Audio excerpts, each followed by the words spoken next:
Well, I think the tale of the game is just how they came out in the second half.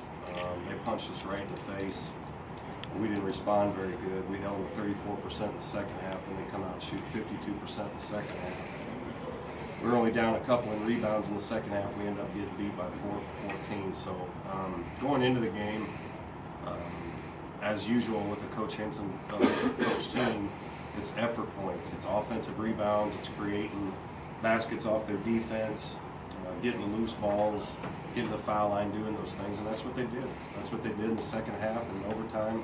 We were fortunate getting into overtime, but we're getting killed on the offensive glass, and we're not changing it. We're not doing what we need to do about it. And missing shots lets down, our defense lets down. We miss shots, and our defense, our guys quit guarding like they need to guard. Again, it was the team that wanted it worse. The team that was more determined in the second half won. So, Greg, SIU looked, sort of unsure of itself early. It didn't really have a lot of confidence, but it seemed like when they switched to a zone, your offense slowed down, and as you said, it seemed to affect the defense. I mean, how does this team kind of get the maturity to deal with things like that? They hardly played any. I don't know if they played any zone in the second half. The game was decided in the second half. First half, we have a lead on the road. That's doing something pretty good. Holding them to 34%. We shot 44%. I'll take the first half how it was. We didn't have some handle the zone right all the time, but we got good shots. We missed a lot of shots in that little white arc down there. Missed some layups.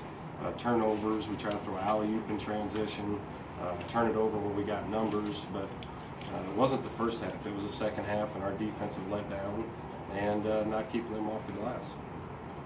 I guess getting back to the maturity thing, the inability to handle adversity, the second half was obviously a lot of adversity. I mean, how does this team start to deal with that? Well, you better figure it out, you're just going to keep getting beat.